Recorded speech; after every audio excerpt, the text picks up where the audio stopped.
안녕하세요. 투자가 카일입니다. 오늘은 둔촌주공 얘기해볼게요. 투자가 시점에서 보는 둔촌주공 공사 중단이라는 내용으로 말씀을 드릴게요. 둔촌주공 올림픽파크 포레온이 조합과 시공사의 의견 차이로 공사 중단이 됐습니다. 이번 사태를 보면서 드는 생각이 있어요. 영화 곡성에서 나오는 유명한 대사가 있죠. 무엇이 중요한디 무엇이 중요한가? 라는 질문을 해볼 수가 있습니다. 과연 재건축 사업에서 정의가 중요한가? 아니면은 실속이 중요한가? 라는 질문을 해볼 수가 있고요. 현재 쟁점은 공사비 증액된 5천억 정도를 두고 조합과 시공사가 이게 합법이다 아니다 라고 의견 차이가 큽니다. 내용은 길지만 간단히 설명을 하면요. 재건축 절차에서 가장 중요한 3단계가 있습니다. 조합 설립, 사업 승인, 관리 처분입니다. 둔촌은 관리 처분까지 받은 재건축 절차의 후반부를 달리고 있었습니다. 그리고 2019년 말에 공사비 5천억 가량을 증액하는 것에 대해서 조합과 시공사가 합의를 하고 이것에 대해서 조합 총회를 했습니다. 이때 빠른 재건축을 위해서 다수의 조합원이 찬성표를 던졌고요. 그래서 공사비 증액은 조합 총회를 통과한 겁니다. 이때 공사비 증액한다 그러니까 당연히 조합원들의 반발이 있었고요. 또 질문이 있었겠죠. 조합에서는 일반 분양가를 높여서 조합원들의 피해를 최소화하겠다는 설명이 있었습니다. 자, 이제 문제가 발생합니다. 증액 공사비는 조합 총회를 통과된 내용은 사실인 거예요. 하지만 조합과 시공사의 이 변경된 공사비 변경 계약을 하기 전에 비대위에서 조합장 해임을 발의했어요. 조합장 해임이 발의된 날 전임 조합장이 시공사와 공사비 변경 계약에 도장을 찍었습니다. 그리고 얼마 후 전임 조합장이 해임되게 됐어요. 새로운 조합은 전임 조합장이 해임 발의된 상황에서 계약한 공사비 증액 계약서는 무효라고 주장을 합니다. 이런저런 여러 이유를 들어서 증액 계약한 내용을 인정 못한다고 합니다. 자, 그리고 당연히 건설사는 조합장이 바뀌든 말든 계약은 계약이므로 해당 계약에서 공사비 인상한 부분은 인정을 해야 한다. 즉 증액 계약은 협의 대상 자체가 아니다 라는 입장이에요.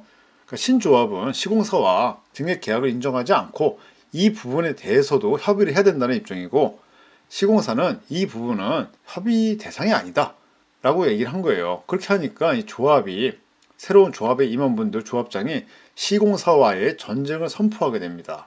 이전에 오래된 조합장과 임원을 해임시키는데 찬성한 조합원들은 새로운 조합에 큰 신뢰를 가지고 있거든요. 그래서 시공사에 대한 전쟁에 지지를 하게 됩니다. 이제 안타까운 점이 많이 보여요. 첫 번째, 많은 조합원들이 시공사를 지금 적대시하고 있다는 점입니다. 그리고 두 번째, 과도하게 정의를 찾는다는 것입니다. 자, 세 번째, 이길 것이라는 생각, 승리할 것이라는 생각을 하고 있는 거예요. 하나씩 한번 말씀을 드려볼게요. 그리고 이 내용은 제 개인적인 의견이니까 너무 민감하게 반응하지 말아 주시기를 제가 부탁드릴게요. 자, 첫 번째, 시공사를 적대시한다는 거예요. 재건축에서 사실 시공사는 적이 아니에요. 함께 가는 동료입니다. 시공사를 적대시하면은 정말 이 재건축이 힘들어지거든요. 조합원들은 본인들이 갑이고 시공사는 을인데 을이 갑한테 너무한다 뭐 이런 생각이 있는 것 같아요. 하지만 재건축뿐만이 아니라 대부분의 사회에서 그렇지 않은 경우가 많죠. 어떤 입찰을 합니다. 입찰을 수주하는 순간 현실적으로 갑과 을이 바뀌는 경우가 많이 있죠. 이런 부분은 어느 정도 인정을 해야 됩니다. 사업이 제대로 진행되게 하기 위해서는 수주업체에 눈치를 보기도 하는 게 현실이잖아요. 그 수주업체를 바꾸려고 그러면은 정말 많은 불협화음이 있고 사업이 산으로 가고 그래서 어쩔 수 없이 또 수주업체랑 같이 하게 되는 그런 현상을 꼭 재건축 현장이 아니라도 그냥 일반적인 사회생활 하면서도 너무 많이 볼 수가 있죠. 자, 두 번째, 과도한 정의 찾기입니다. 재건축 투자하면서 시공사와 전쟁을 하고 정의로움을 찾는 게 과연 맞는가요? 많은 재건축 재개발에서 조합이 좀 문제가 있다고 해도 빨리 가는 게 이득인 경우가 대부분입니다. 지금 여러분들이 아는 많은 비싼 아파트, 시세를 리드하는 그런 아파트들 대부분 다 재건축하면서 사건 사고가 굉장히 많았어요. 아크로 리버파크 반포에, 그리고 아크로 리버뷰, 또 강남에 도곡 렉슬, 잠실에 잠실 엘스 리센츠, 그리고 개포 새로 짓는 개포 단지들 1, 2, 3, 4단지 다 마찬가지입니다.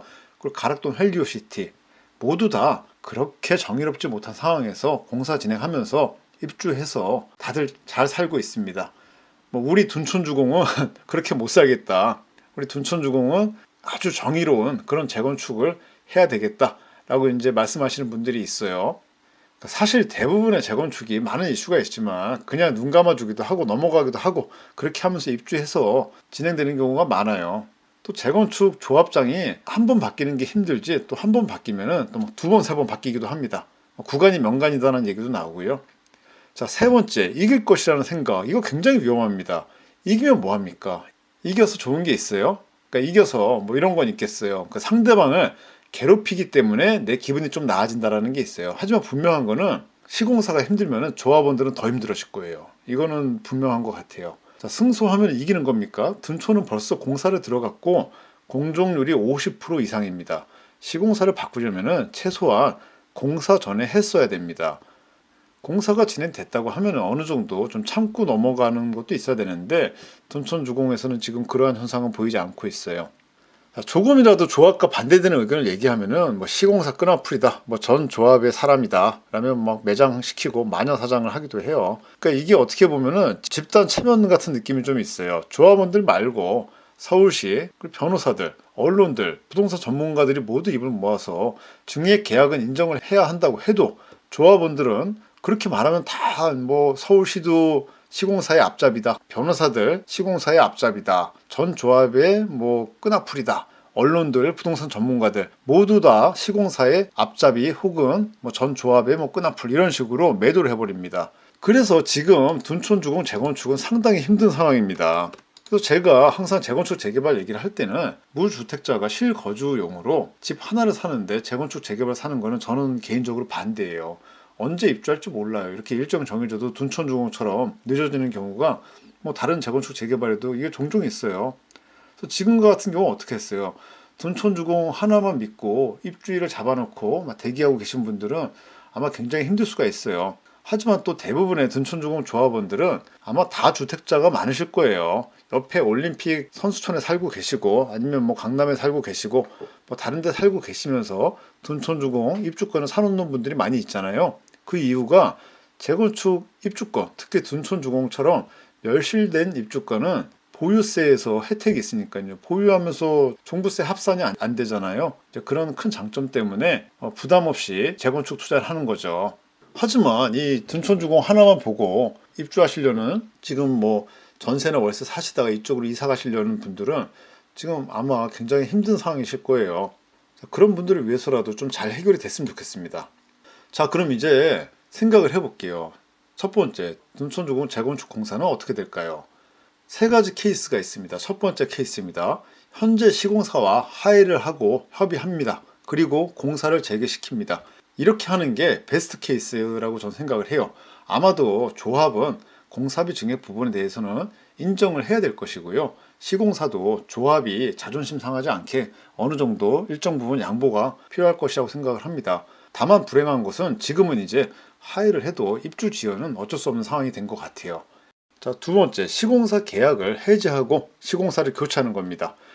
이거 정말 힘든 내용이에요. 시공사 교체한다는 게. 공사비 증액 계약이 소송이 걸려있기 때문에 결과를 봐야 할 것이고요. 이렇게 되면은 현재 공사한 부분에 대해서 새로운 건설사가 들어온다고 해도 기존 건설사에서 공사한 부분을 돈을 지급을 해야 되겠죠. 현실적으로 50% 이상 공사가 진행된 이런 사업장에 위험을 무릅쓰고 들어오는 건설사가 있을까요? 거의 없을 것으로 예상을 할 수 있어요. 불가능한 건 아니겠지만 정말 힘든 상황이라고 생각을 합니다. 자, 세 번째, 돌고 돌아서 기존 건설사와 다시 공사를 재개한다. 서로 상처만 있고 많이 고생한 다음에 고생 후에 서로 그래 너밖에 없다 돌아와서 이제 하야하고 공사를 재개합니다. 저는 이럴 가능성도 있다고 봐요. 다른 길로 가려고 했지만 현실적으로 손해가 크기 때문에 뭐 다시 원안을 찾아오는 거죠. 재건축 조합이 자충우돌 하고 다시 원래 건설사를 찾게 될 수도 있습니다. 왜냐하면 지금 50% 이상 공사가 진행됐기 때문이죠. 그러니까 이럴 가능성도 있다라고 생각을 하면 되겠고요. 자, 그럼 이제 두 번째, 투자가로서 우리는 어떻게 해야 될까요? 자, 먼저 둔촌주공의 미래에 대해서 생각을 해봐야 됩니다. 둔촌주공의 미래는 결론적으로 굉장히 밝을 것입니다. 장기적으로 말입니다. 다들 아시겠지만 매우 좋은 단지예요. 입지가 좋고요. 제가 항상 말씀드리는 좋은 주거지역을 뽑는 네 가지 요소가 있습니다. 첫 번째가 교통, 두 번째가 학군, 세 번째가 환경, 네 번째가 편의시설입니다. 둔촌주공은 이 네 가지를 모두 만족하는 대형 단지라고 할 수 있습니다. 자, 그래서 둔촌주공이 지금은 좀 힘들지만 장기적으로 봐서는 굉장히 좋은 단지가 될 것은 자명해요. 자, 이 둔촌주공의 미래는 밝을 것이라는 전제하에서 위기는 기회입니다. 많은 재건축 재개발 사업장을 생각을 해볼게요. 옆에 잠실 1, 2, 3, 4단지를 재건축한 엘스 리센츠 트리지움 레이크 팰리스. 여러분들 기억을 하실지 모르겠지만 여기 다 재건축이었고요. 재건축하면서 정말 사건 사고 많았어요. 그리고 재건축 다 된 다음에도 조합원들끼리 서로 주먹 다툼도 해서 경찰서도 가고 그러한 정도의 사건 사고가 많았습니다. 그리고 가락동의 헬리오시티도 마찬가지죠. 헬리오시티도 조합 해체도 안 되고 추가 부담금 정산에 대해서도 진통이 많이 있는 것으로 알고 있어요. 여기도 조합장이 구속이 되고 바뀌고 막 그랬죠. 도곡 렉슬도 마찬가지고요. 개포 지금 레미안 블레스티지, 개포 1, 2, 3, 4단지 모든 개포 재건축 단지들도 많은 사건 사고가 있었고 조합장 바뀌고 했어요. 막 구속도 되고. 반포 자이도 마찬가지였고요. 지금 최고의 아파트 가격을 자랑하는 반포 아크로 리버파크도 많은 위험이 있었죠. 반포 아크로 리버파크 같은 경우는 여기 조합장이 한영기 조합장인가? 스타 조합장이 있잖아요. 그분이 그냥 불도저처럼 밀어붙여가지고 무조건 빠른 입주가 최고다라고 해서 빠른 입주를 시켜버리죠. 모두들 현재 너무 좋고 비싸고 시세를 리딩하는 아파트들입니다. 이런 아파트들이 재건축 진행 중일 때 재건축 입주권을 파는 사람들이 있었어요. 당연히 재건축 입주권을 사는 사람들은 누군가 파니까 샀잖아요. 자, 생각을 해볼 수 있어요. 도대체 이렇게 좋은 아파트들을 입주권을 파는 사람들은 왜 그랬을까요? 많은 경우에 재건축 재개발의 사건 사고, 조합원들끼리 싸우고 시공사랑의 갈등 이런 게 꼴보기 싫은 거예요. 그리고 이 사업이 비관적으로 보입니다. 이런 곳에 내가 발을 담그고 있는 게 싫은 거예요. 그래서 이런 재건축을 파는 거예요. 파는 사람들은 여기는 정말 아니다 해서 매도를 하는 것이고요. 좀 심한 경우에는 내가 팔고 거기 월세나 전세로 사시는 분들이 있어요. 그럼 시간이 지나서 나중에 이제 새 아파트로 바뀌잖아요. 반포 아크로 리버파크, 개포 레미안 블레스티지 이런 걸로 바뀌면은 그 상황을 다 봅니다. 그러면 속이 엄청 쓰리겠죠. 자, 매수하는 사람들은 어떻게 했어요? 항상 그렇듯이 그 시점에서는 굉장히 비싸게 사는 느낌이에요. 가슴 졸이면서 매수하게 됩니다. 입지가 좋은 재건축 재개발은 시간이 지나면은 대부분 매수하는 사람이 위너가 되게 되는 것이에요. 정리하면은 재건축 재개발의 혼돈은 기회라는 것을 생각하면 됩니다. 자, 그럼 둔촌주공 입주권은 언제 매매하는 게 좋을까요?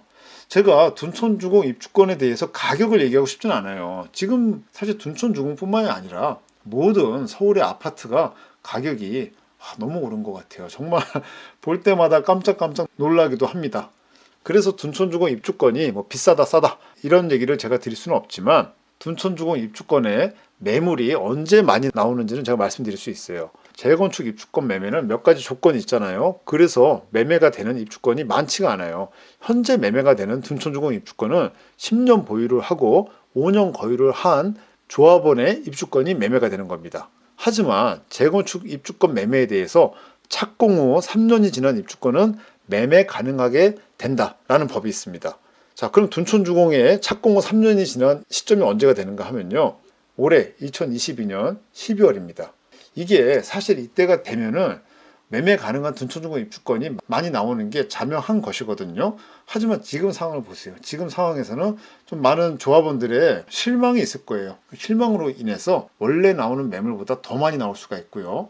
이건 예측하기 좀 어려운 부분인데 그 실망한 그런 사람들이 가격을 아무래도 좀 더 싸게 내놓을 수도 있을 거라고 예상을 할 수 있습니다. 전략을 좀 생각을 해볼게요. 조합원 입장에서 생각을 해봅니다. 현재 상황이 보기 싫고 견디기 싫어요. 그래서 어차피 매도를 할 거예요. 그러면은 둔촌주공 조합원 중에서는 현재 매매가 가능한 입주권을 가지고 있는 분은 올해 12월이 오기 전에 매매 가능한 입주권이 많아지기 전에 이 물건을 매도하는 게 좋은 전략이겠죠. 그리고 현재 또 매매가 안 되는 분이라고 해도 올해 12월이 되면 매매가 가능하니까 그때 입주할 생각이 없거나 현재 상황이 너무 견디기 힘들다 이런 분들은 매도하면 되겠어요. 설령 시세보다 조금 싸게 매도한다고 해도 대부분의 경우 내가 산 가격보다는 훨씬 오른 가격에서 매도하게 되는 거잖아요. 많이 올랐으니까요. 그리고 입주권은 다주택자라고 해도 양도세가 일반가세니까 괜찮죠. 그리고 또 입주할 때까지 가져가게 되면 입주할 때 취득세 내야 되는 건데 그런 부담도 없고요. 그래서 입주 전에 털어버리는 것도 전략이 될 수 있겠고요. 자, 이제 그 둔촌주공을 또 사고 싶어 하는 분들이 있잖아요. 뭐 일반 분양을 받고 싶어 한다거나 아니면 입주권을 사고 싶어 하는 분들 입장에서 좀 생각을 해 보면요. 둔촌주공을 높게 평가하고 매수를 희망하는 분들은 올해 12월에 매매 물량이 많아질 수 있다는 점을 이해를 하시고 상황을 지켜보시면 되겠습니다. 금매가 있다면 뭐 매수하는 것도 좋은 전략이에요. 상식적으로 땅을 파고 공사를 하고 있는 재건축이니까 세월아 내월아 하면서 길어지진 않을 거예요. 사실 재건축, 재개발에서 멸시를 하고 지금 살고 있는 사람들을 내보내고 원래 있던 아파트를 없애고 다시 땅을 파서 아파트를 짓고 이런 과정까지 오는 게 정말 너무너무 힘듭니다. 둔촌유공은 원래는 이제 뭐 공사 시작하면 이제 힘든 게 없어야 되는데 불행하게도 지금도 힘든 부분이 있기는 해요. 하지만 다른 재건축 재개발하고 비교를 했을 때 이 속도 부분이 멸실도 안 하고 있는 그런 다른 재건축보다는 훨씬 더 진행이 빠르게 되는 것은 그거는 뭐 당연한 거니까 그렇게 생각하면은 이게 또 확실한 재건축이다 라고 생각을 할 수 있는 거죠. 좀 더 시간은 걸려도 완공이 될 것이니까 너무 겁을 낼 필요는 없을 것 같아요. 일반 분양을 노리시는 분들은 일반 분양에 당첨된다는 보장도 없으니 입주권 확보를 해보는 것도 괜찮겠고요. 지금과 같이 약간 더 시간을 벌 수 있는 상황에서는 입주권 확보를 한번 생각을 해볼 수도 있겠죠. 그리고 아시겠지만 일반 분양은 중소형 평수밖에 없어요. 중대형 평수는 전부 다 조합원 물건이고요. 그리고 중소형 평수 중에서도 좋은 물건은 다 조합원 물건이에요. 일반 분양 물량은 조합원들이 다 선택하고 남은 그런 것들이 일반 분양으로 나오는 거거든요.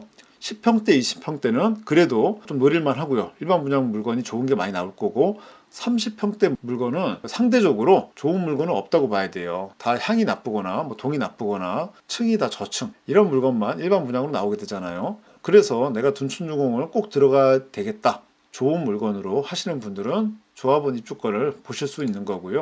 둔촌주공이 워낙 대단지이고 위치가 좋다 보니까 관심을 많이 받고 있습니다. 현재 둔촌주공 재건축은 위기인 거고요. 투자가 입장에서 위기는 또 다른 기회니까요. 상황을 관심 있게 지켜보면서 개개인에 맞는 액션 플랜을 가져가시면 되겠습니다. 마지막으로 한 가지만 더 말씀을 드리면요. 재건축 재개발은 투자의 꽃이라 그러잖아요. 시세 상승을 가장 많이 노릴 수 있는 그러한 부분은 맞습니다. 하지만 이렇게 안전해 보이는 둔촌주공도 이렇게 많은 사건 사고가 있어요. 자, 그래서 제가 항상 하는 얘기가 재건축 재개발은 초보 투자가 접근하기는 좀 위험한 부분이 있습니다. 투자 경험이 많고 내 집이 있고 어느 정도 여유가 있는 분들이 투자를 하는 게 좋은 것 같아요. 자, 그럼 여기서 줄이겠습니다. 감사합니다. 좋은 하루 되세요.